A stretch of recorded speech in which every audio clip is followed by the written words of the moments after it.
अस्सलामुअलैकुम ताज़ीन। Big bang क्या है? हमारी ये वसी कायनात कैसे वजूद में आई? ये कितनी बड़ी है? क्या इसका कोई आखिरी कोना है या नहीं? ये सारी बातें आज के इस वीडियो में हम जानने की कोशिश करेंगे। तो वीडियो को शुरू करने से पहले नए आने वाले दोस्तों से हमारी दरख्वास्त है कि अगर आपने अभी तक हमारे इस यूट्यूब चैनल को सब्सक्राइब नहीं किया तो इसको सब्सक्राइब करें और साथ में मौजूद बेल के आइकन को प्रेस करें ताकि नई आने वाली हर वीडियो बर वक्त आप तक पहुँचती रहा करें। चलिए आज मैं आपके सामने बिग बैंग नज़रिए की मुकम्मल तस्वीरें आपको दिखाता हूँ। बिग बैंग अंग्रेज़ी ज़बान का लफ्ज़ है जिसके मानी बड़े धमाके के हैं। बिग बैंग वो धमाका है जिसकी वजह से ये कायनात वजूद में आई। इस नज़रिए के मुताबिक कायनात के वजूद में आने से पहले तमाम मादे एक सुई के हज़ारवें हिस्से के बराबर नहायत ही खफिया जगह में कैद थे। ये बिग बैंग धमाका कायनात का आगाज़ था। बिग बैंग धमाके से तमाम मादे इंतहाई तेज़ी से एक दूसरे से दूर होने लगे और खिला में फैल गए। इस वक्त इस मादे की रफ्तार इस कदर ज़्यादा थी कि यह कायनात तेज़ी से फैलने लगी। बिग बैंग धमाके ने यूनिवर्स या कायनात को हर तरफ फैला दिया। बिग बैंग से एक खिला में सितारों के बहुत बड़े बड़े झुरमुट वजूद में आ गए जिन्हें कहकशां कहा जाता है। कहकशाएँ बड़ी तेज़ रफ्तारी से एक दूसरे से जुदा हो रही हैं और इस तरह कायनात फैलती जा रही है। आज बिग बैंग यानी हमारी कायनात के नुक्ता आगाज़ को 13.8 अरब साल हो चुके हैं।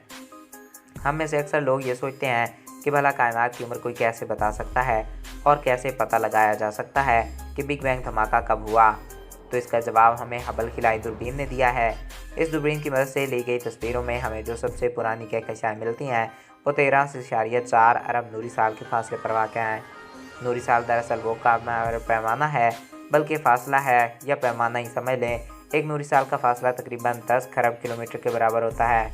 ये फासला रोशनी एक साल में तय करती है। अब आप खुद अंदाज़ा लगा सकते हैं कि जहाँ एक नूरी साल ही 10 खरब किलोमीटर के बराबर है तो 13.8 अरब नूरी साल का फासला कितने किलोमीटर के बराबर होगा। अगर हम पैमाइश कर सकेंगे तो किसी दूर दराज सितारे या कहकशाएँ से रोशनी ज़मीन तक कितने साल में पहुँच सकती है, तो इस तरह कदीम से कदीम तर कहकशाओं का पता लगाया जा सकता है। अब तक हमने जिस कदीम तरीन कहकशा का मुशाहदा किया है, क्योंकि 13.4 अरब नूरी साल के फासले पर वाक़ है, इसलिए हम कह सकते हैं कि कायनात की उम्र इसके आसपास की ही होगी। 13.8 अरब साल पहले ना ये सूरज था, ना ये सितारे थे, ना कहकशाएँ थीं और ना ही ये नज़ारे, बल्कि सिर्फ धमाके के नतीजे में पैदा होने वाले बड़े बड़े हाइड्रोजन गैस के बादल थे। किला में मौजूद इन बादलों के जिन हिस्सों में हाइड्रोजन और हीलियम की मिकदार ज़्यादा थी, इन हिस्सों में गैसें सिकुड़ने लगीं और सिकुड़ते सिकुड़ते काफ़ी गर्म अजसाम की शक्ल इख्तियार कर गईं, जिन्हें हम सितारे कहते हैं। इन सितारों के आसपास जहाँ गैसेस की मिकदार कम थी वहाँ भी गैसेस सिकुड़ती गईं और गर्म अजसाम बने जो सितारों से छोटे थे। इन अजसाम को हम सैयारे कहते हैं। कई सितारे आपस की कशिश की वजह से झुरमुट में तब्दील हो गए और इन्होंने शक्ल इख्तियार की झुरमुट की। इस तरह कहकशाएँ वजूद में आईं। हमारा सूरज और ज़मीन जिस कहकशा में है इसका नाम मिल्की वे है। इसका नाम मिल्की वे इसलिए रखा गया है कि मिल्की वे नाम कहकशा में बहुत सारे सितारे सफ़ेद नज़र आते हैं। इसकी वजह से ऐसा मालूम होता है जैसे दूध की नहर या रास्ता हो। मिल्की वे का उर्दू तर्जुमा है दूधिया रास्ता। जब ज़मीन बनी तो अपने महवर और सूरज दोनों के गिर्द बहुत तेज़ी से चक्कर लगा रही थी और आहिस्ता आहिस्ता ठंडी होती जा रही थी। ज़मीन की अपनी पैदाइश के वक्त शक्ल बिल्कुल ऐसी थी जैसे हर जगह आतिशियाँ फट रहे हों, लेकिन जैसे जैसे दर्जा हरारत कम होने लगा तो ज़िंदगी जन्म लेना शुरू कर गई। इस मरले में तब ना कोई इंसान था ना जानदार, यहाँ तक कि सबसे छोटे जानदार यानी बैक्टीरिया तक का वजूद न था। लेकिन तब भी ज़मीन पर इन सबको जन्म देने वाले अनासर यानी मादा मौजूद था। फिर केमियाई इर्तिका का आगाज़ हुआ जिसमें मादे के छोटे खुलिये मिले और मॉलिक्यूल्स बने और फिर इन लाखों मॉलिक्यूल्स के मिलने से एक खुलिये वजूद में आए जो खुद सूरज की रोशनी इस्तेमाल करके अपनी खुराक बनाने के काबिल थे। और इनमें से हर एक का एक बुनियादी असूल था कि मरने से पहले हर खुलिया 1 से 2 हो जाता। इस तरह इनकी तादाद बढ़ती रहती।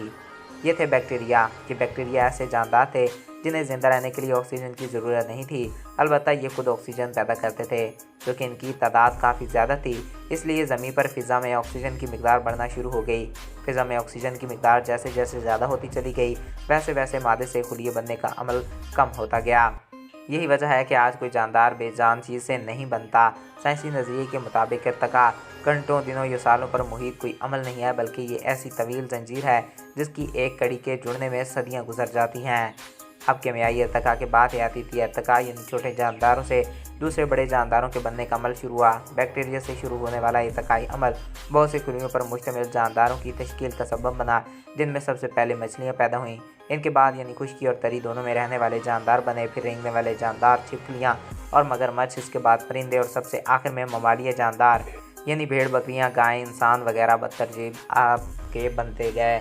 तो दोस्तों, आई होप आपको ये वीडियो पसंद आया होगा और आपकी मालूमात में इजाफा हुआ होगा। Thanks for watching. अल्लाह हाफिज़।